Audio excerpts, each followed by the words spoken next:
Scope of variable এর মানে হচ্ছে একটা ভেরিয়েবল কতটুকু স্কোপের মধ্যে বা কতটুকু বাউন্ডারি বা সীমার মধ্যে কাজ করে সেটা নিয়ে আমরা এখন জানার চেষ্টা করব। তো আমরা ভ্যারিয়েবলের দুটো প্রকারভেদ সম্পর্কে জেনেছিলাম, একটা ছিল হচ্ছে আমাদের গ্লোবাল ভ্যারিয়েবল আর একটা ছিল আমাদের লোকাল ভ্যারিয়েবল। তো তাদের নিয়েও আমরা আজকে একটু হালকা পাতলা জানার চেষ্টা করব। তো স্কোপ অফ ভ্যারিয়েবল হচ্ছে একটা নির্দিষ্ট ফাংশনের জন্য আলাদা আলাদা ভ্যারিয়েবল কাজ করে এবং সেম ভ্যারিয়েবল আমাদের অন্য ফাংশনের মধ্যে কাজ করে না। তো বিষয়টা কিভাবে হয় আমরা একটা সিম্পল প্রোগ্রামের মাধ্যমে জানার চেষ্টা করি। তো আমরা ধরে নিলাম একটা প্রোগ্রাম আঁকি। এখন আমরা একটা প্রোগ্রাম শুরু করি হ্যাশট্যাগ ইনক্লুড, তারপর হচ্ছে স্টুডিও ডট এইচ। এটা কিন্তু স্টুডিও না, এটা হচ্ছে stdio। অনেকে ভুল করে এখানে স্টুডিও লিখে ফেলে, দ্যাট মিনস আমাদের ভিডিও শ্যুট করার স্টুডিও বা ছবি তোলার স্টুডিও লিখে ফেলে, বাট বিষয়টা সেরকম না, এখানে কোনো ইউর স্থান নেই। তো আমরা প্রোগ্রাম শুরু করছি, তারপর আমরা কি করব, আমরা একটা ফাংশন ইউজ করব, মেইন ফাংশন, এবং আমরা ধরলাম এই ফাংশনটা হচ্ছে আমাদের ইন্টিজার টাইপের মেইন ফাংশন। তো এটা হচ্ছে আমাদের মেইন ফাংশন। আমরা মেইন ফাংশনের পর দুটো সেকেন্ড ব্র্যাকেট ফার্স্ট ব্র্যাকেট দেই এবং এরপরে আমরা এই মেইন ফাংশনের আন্ডারে একটা স্টেটমেন্ট লিখব। স্টেটমেন্টে হচ্ছে আমরা একটা ভ্যারিয়েবলকে ডিক্লেয়ার করব। ধরা যাক ওই ভ্যারিয়েবলটা হচ্ছে একটা ইন্টিজার ভ্যারিয়েবল এবং তার নাম হচ্ছে var, দ্যাট মিনস var। তো এই ভ্যারিয়েবলের ভিতরে আমরা 4 এই মানটাকে রাখার পর একটা সেমিকোলন দিব, কারণ এটা হচ্ছে নিয়ম, প্রতিটি স্টেটমেন্টের পরে একটা সেমিকোলন দিতে হয়। তো এবার আমরা প্রিন্ট করি, প্রিন্ট ট্যাব দিব। তারপরে আমাদের যেহেতু এটা একটা ইন্টিজার, মনে রাখতে হবে প্রিন্ট ট্যাবের পর কিন্তু কোনো স্পেস হবে না। আমি যদিও এখানে স্পেস দিয়েছি, তো এই জায়গাটাতে স্পেস না হয় এখান থেকে আমাদের ফার্স্ট ব্র্যাকেটটা শুরু হবে। তারপরে যেটা হবে সেটা হচ্ছে %d দিতে হবে, %d, এবং %d এর দুই পাশে দুটো ডাবল কোটেশন দিতে হবে যদি আমরা প্রিন্ট করতে চাই। তারপরে একটা কমা দিতে হবে, কমা দেওয়ার পর var নামক এই ভ্যারিয়েবলটাকে এখানে লিখতে হবে। তবে ফার্স্ট ব্র্যাকেট ক্লোজ করে একটা আলাদা সেমিকোলন দিতে হবে। তারপর আমরা এই স্টেটমেন্টটা শেষ করে দিলাম। তাহলে আমাদের এটুকু স্টেটমেন্ট বা ফাংশনের ভিতরের কাজ কি, var নামক এই ভ্যারিয়েবলের যে মান 4 সেটাকে প্রিন্ট করে দেখানো। তারপর আমরা আরেকটা ফাংশন ইউজ করি ইন্ট fun, তারপর হচ্ছে ফার্স্ট ব্র্যাকেট।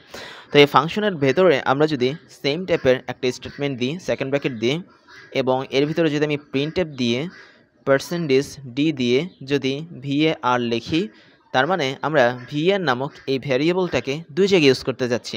একটা হচ্ছে আমাদের সাধারণ ফাংশন যেটা হচ্ছে মেইন ফাংশনে, আরেকটা হচ্ছে fun নামক ফাংশনের ভেতরে। দেখি আমরা কি হয়। তারপর আমরা এখানে সেকেন্ড ব্র্যাকেট ক্লোজ করলাম, দ্যাট মিনস স্টেটমেন্ট শুরু হবে সেকেন্ড ব্র্যাকেট দিয়ে, স্টেটমেন্ট শেষ হবে কি সেকেন্ড ব্র্যাকেট দিয়ে। এখন হচ্ছে মজার কথা হচ্ছে var নামক যে ভ্যারিয়েবলটা আছে এটা কেবলমাত্র মেইন ফাংশনের ভিতর কাজ করে, সে ফান নামক এই ফাংশনের ভিতরে কাজ করবে না। তার মানে আমাদের প্রথম ক্ষেত্রে যে আউটপুটটা আসবে সে আউটপুটটা 4 আসবে, কেননা ভারের মান আমরা 4 রেখেছি, এবং var এই নামক var এই ক্যারিয়েবলটা বা এটাকে অনেকে varও বলে। তো var নামক এই ভ্যারিয়েবলটা শুধুমাত্র মেইন ফাংশনের ভিতরে থাকার ফলে আউটপুটটা 4 এসেছে, দ্যাট মিনস var ঠিকমতো এখানে কাজ করেছে। বাট আমরা যদি সেকেন্ড ক্ষেত্রে ভার্বটা দেখি, এটা হচ্ছে ফান নামক ফাংশনের আন্ডারে। তো এই ক্ষেত্রে আমরা যেটা পাবো সেটা হচ্ছে আমরা এখানে কোনো মান পাবো না, দ্যাট মিনস নো ভ্যালু, কোনো মান পাবো না। কেন পাবো না? কারণ var নামক ভ্যারিয়েবলটা এখানে ফান ফাংশনের ভিতরে কিন্তু আমরা কাজ করাতে পারবো না, এটা শুধুমাত্র আমাদের যে মেইন ফাংশন আছে এর ভিতরে কাজ করবে। তাহলে বলা যায় না এটা হচ্ছে আসলে ওয়ান কাইন্ড অফ সীমাবদ্ধতা বা স্কোপ, দ্যাট মিনস কাজ করার সুবিধা। ভ্যারিয়েবলটা ফান নামক ফাংশনের ভিতরে কাজ করতে পারছে না, বাট মেইন নামক এই ফাংশনের ভিতরে কাজ করতে পারছে। তো এটা হচ্ছে one kind of scope of variable, যে একটা ভ্যারিয়েবল কতটুকু স্কোপের মধ্যে থেকে সুন্দরভাবে কাজ করতে পারে। অর্থাৎ আমরা বলতে পারি প্রতিটা ফাংশনের জন্য স্পেসিফিক কিছু ভ্যারিয়েবল আছে, ওই সমস্ত ভ্যারিয়েবলগুলো শুধুমাত্র ওই ফাংশনের ভেতরে থেকে কাজ করে, এর বাইরে আসলে আর কাজ করতে পারে না। তো এটি ছিল আমাদের একটা এক্সাম্পল। তো আমরা এরকম আরেকটা ছোট্ট এক্সাম্পল দেখে ফেলি, আমরা আরও একটা প্রোগ্রাম লিখি। তো আমরা প্রোগ্রামটাকে আরেকবার এভাবে একটু সাজাই, যে আমরা যদি এই জায়গাটাতে লিখি, আচ্ছা আমি এখানে একটু আলাদা করে দিই তাহলে আমাদের বুঝতে সুবিধা হবে। ওকে, এই জায়গায় আমরা একটা প্রোগ্রাম লিখি। প্রোগ্রামের ক্ষেত্রে প্রথমে ইনক্লুড stdio.h সব কিছুই থাকবে। আমরা জাস্ট এখান থেকে শুরু করি। আমরা শুরু করলাম int, একটা ইন্টিজার টাইপের ভ্যারিয়েবলকে মিন করে। তো আমরা এখানে var নামক একটা ভ্যারিয়েবলকে ধরলাম, এর মান দিলাম হচ্ছে 3। তারপরে আমরা করলাম কি, আরেকটা সেম ভ্যারিয়েবলকে আমরা মিন করলাম int এবং এটার মান দিলাম হচ্ছে 4, অর্থাৎ ভ্যারিয়েবলের মান দিলাম হচ্ছে 4। তো এখন আমরা এটাকে প্রিন্ট করার চেষ্টা করি। প্রথমে আমরা প্রিন্ট করতে পারি printf %d, যেহেতু এটা একটা ইন্টিজার মান তাই আমরা এখানে %d দিব।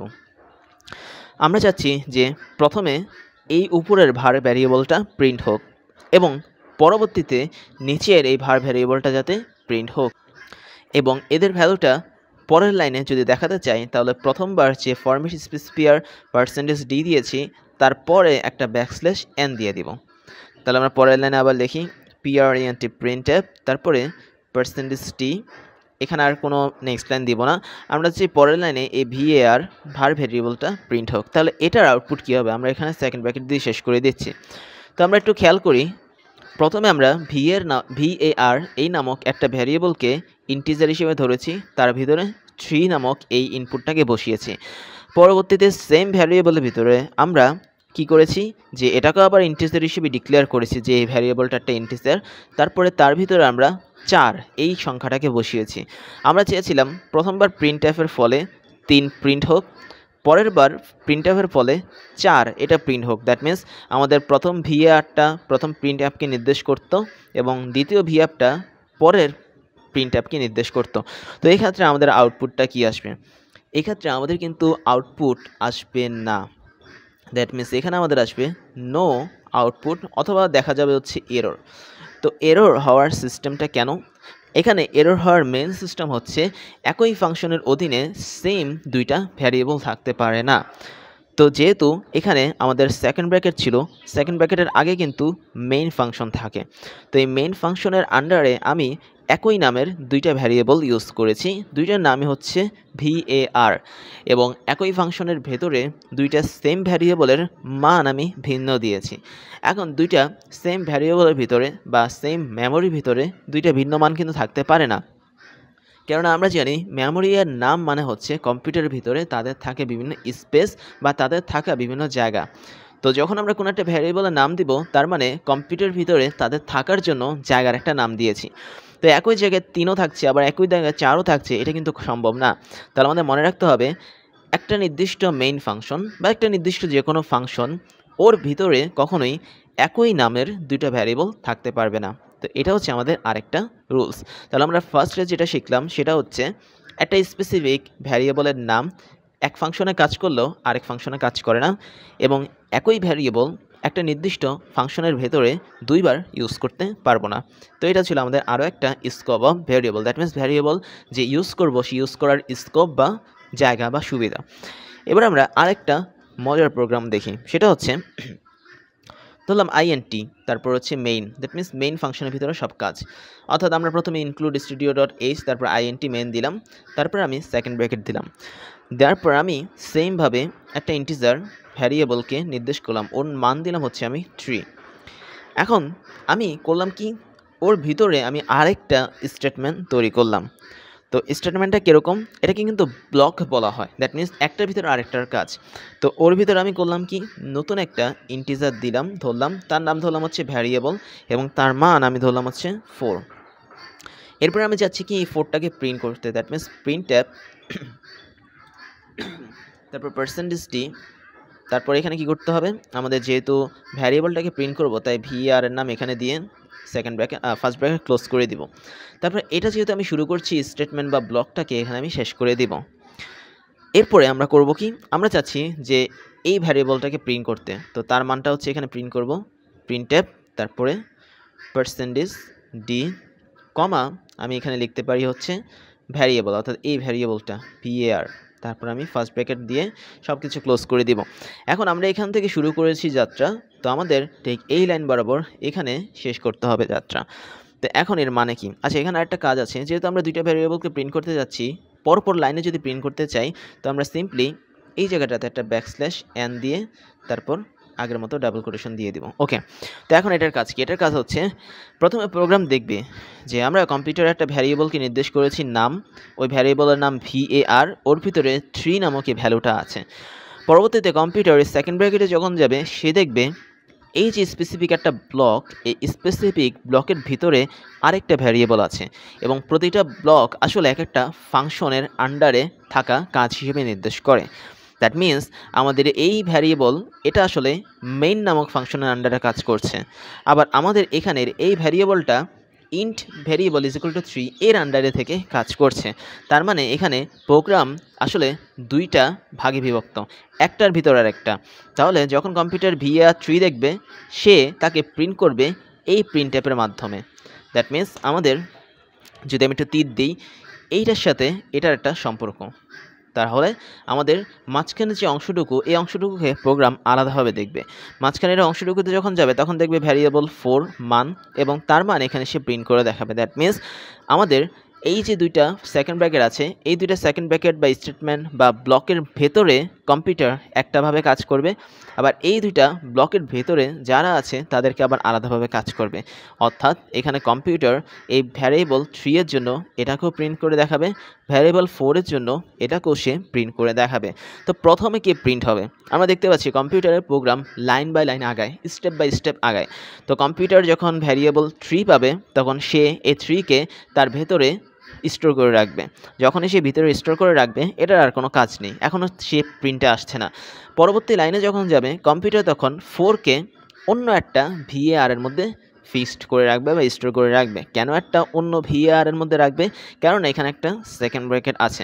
তো এই সেকেন্ড ব্র্যাকেটের কাজ হচ্ছে ব্লক চেঞ্জ করা বা স্টেটমেন্ট চেঞ্জ করা। কম্পিউটার প্রথমে একটা মেমোরি নেবে এবং এই মেমোরির ভিতর সে 3কে রাখবে। রাখার পর সে যখন এই যে ব্লকটা পাবে, এই ব্লকটা পাওয়ার পর তার মেমোরি টোটালি চেঞ্জ হয়ে যাবে। সে আর সেম মেমোরি ইউজ করবে না। সে যখন আবার নতুন করে var দেখবে তখন এই varটাকে সে নতুন মনে করবে। সে কিন্তু এই var এবং এই var অর্থাৎ প্রথম এবং দ্বিতীয় varকে মিলিয়ে ফেলবে না, বিকজ অফ দিস ব্লক। তো এই ব্লক বা স্টেটমেন্টের ভিতরের জন্য কম্পিউটার অন্য আরেকটা মেমোরিতে সে 4 রাখবে। তো অন্য একটা মেমোরিতে যখন সে 4টা রাখবে, সে 4টা পরবর্তীতে প্রিন্ট হবে। দ্যাট মিন্স কম্পিউটারের যে আউটপুট, এই আউটপুটের ক্ষেত্রে 4 বা 4 এটা আগে প্রিন্ট হবে, কারণ কম্পিউটার লাইন বাই লাইন আগিয়ে প্রথমে এই প্রিন্ট অ্যাপটাকে পাবে। পরবর্তীতে কম্পিউটার যখন পরের লাইনে যাবে তখন সে নতুন আরেকটা প্রিন্ট অ্যাপ পাবে এবং বুঝে যাবে ওই প্রিন্ট অ্যাপটা আসলে এই var এর সাথে সম্পর্কিত। তখন সে কম্পিউটার 3কে প্রিন্ট করে দেখাবে। তার মানে কম্পিউটারে এখানে প্রথমে 4 প্রিন্ট হবে, তারপর 3 প্রিন্ট হবে। এখন দুই ক্ষেত্রে কেন varকে সেম বানালো না কম্পিউটার? কেননা এই varটা একটা নির্দিষ্ট ব্লকের ভিতর, এই varটা নির্দিষ্ট আরেকটা ব্লকের ভিতর। বাট আমরা যখন এখানে দেখেছিলাম সেখানে দুইটা var সাধারণত একটা ব্লকের ভিতরে ছিল বা একটা স্টেটমেন্টের ভিতরে ছিল।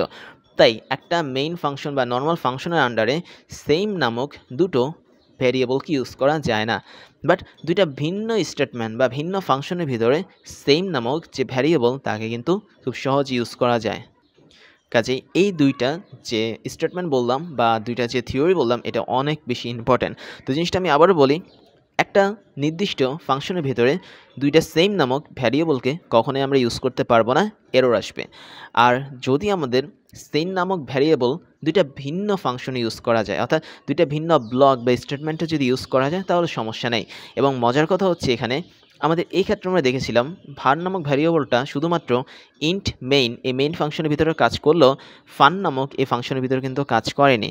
বাট এখানে কেন দুইটা ভিন্ন জায়গায় var কাজ করলো? এটা করার মেইন কারণ হচ্ছে আমাদের এই টোটাল ফাংশনটাই হচ্ছে মেইন ফাংশনের আন্ডারে। দ্যাট মিন্স আমাদের শুরু থেকে শেষের ভিতর যত কাজ হবে সব কাজ হচ্ছে মেইন ফাংশনের আন্ডারে।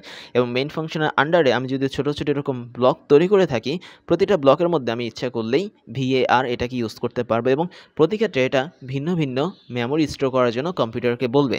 তাই কম্পিউটার সাধারণত একটা নির্দিষ্ট ফাংশনের আন্ডারে ভিন্ন ভিন্ন ব্লকে সেম নামক এরকম সেম ভ্যারিয়েবলটাকে ইউজ করতে পারলেও একটা নির্দিষ্ট ফাংশনের আন্ডারে অনেকগুলো সেম ভ্যারিয়েবলের নামকে সে প্রকাশ করতে পারে না। ওই ক্ষেত্রে আমাদের প্রোগ্রামটা এরর দেখায়। এবার ওয়েডিমির পক্ষ থেকে তোমাদের জন্য থাকছে দারুণ কিছু সারপ্রাইজ, যার প্রথমটা হচ্ছে ডিজিটাল লাইব্রেরি।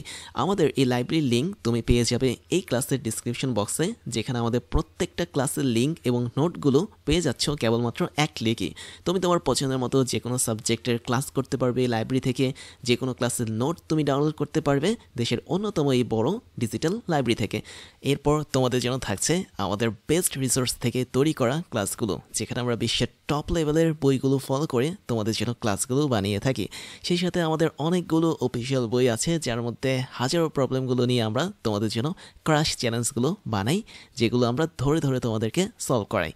তারপরে তোমাদের জন্য থাকছে হচ্ছে আমাদের পেইড কোর্সের সুযোগ, যেখানে তোমরা ফ্রি ক্লাসগুলোতে এত পরিমাণ সুযোগ পাচ্ছ, এবং সেখানে পেইড কোর্সগুলো তোমাদের জন্য, তোমাদের প্রিপারেশনের জন্য অনেক বেশি পরিমাণ ইম্পর্টেন্ট, যেগুলো তোমাদের প্রিপারেশনগুলোকে এক্সট্রা একটা লেভেলে নিয়ে যাবে।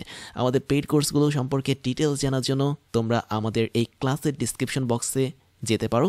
সেখানে আমাদের অফিসিয়াল ওয়েবসাইটের লিঙ্ক পেয়ে যাবে, এবং সেখানে গিয়ে তোমরা জানতে পারবে আমরা বছরের কোন সময়টাতে কোন ধরনের কোর্সগুলো রানিং করাচ্ছি এবং কোন ধরনের কোর্সগুলো আমরা পরবর্তীতে লঞ্চ করব। এরপরে তোমাদের জন্য থাকছে আমাদের স্টুডেন্ট কমিউনিটি।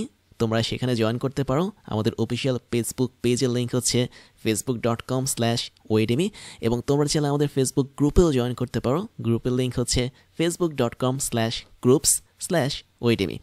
তারপর তোমাদের জন্য থাকছে আমাদের ক্লাস এবং কোর্স নিয়ে সমস্ত আপডেট খবর জানার প্রসেস। তার জন্য তোমাকে জয়েন করতে হবে আমাদের টেলিগ্রাম চ্যানেলে, এবং আমাদের টেলিগ্রাম চ্যানেলের লিঙ্ক হচ্ছে t.me/oedemy।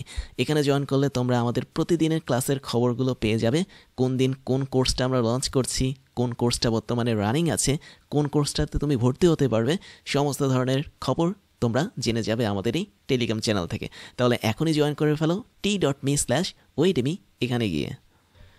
ফাইনালি আমি তোমাদেরকে আমার পরিচয়টা দিয়ে নিই। আমি হচ্ছি ইমতিয়াজ, এবং আমি একই সাথে ওয়েডেমি, ক্রাশ ইঞ্জিনিয়ারিং এবং ক্রাশ কোডিংয়ের ফাউন্ডার হিসেবে কাজ করছি, যেখানে ওয়েডেমিতে আমি তোমাদেরকে এখন পড়াচ্ছি। ক্রাশ ইঞ্জিনিয়ারিংয়ে আমি ইঞ্জিনিয়ারিং স্টুডেন্টদেরকে পড়িয়ে থাকি, এবং ক্রাশ কোডিংয়ে আমি বিভিন্ন প্রোগ্রামিং ল্যাঙ্গুয়েজ নিয়ে স্টুডেন্টদেরকে পড়িয়ে থাকি। এবং আমি মোটামুটি 10 বছর ধরে টিচিং এক্সপিরিয়েন্সের সাথে যুক্ত, এবং এই 10 বছর আমি মোটামুটি অনলাইন এবং অফলাইনে 5 লাখেরও বেশি স্টুডেন্টদেরকে পড়িয়েছি।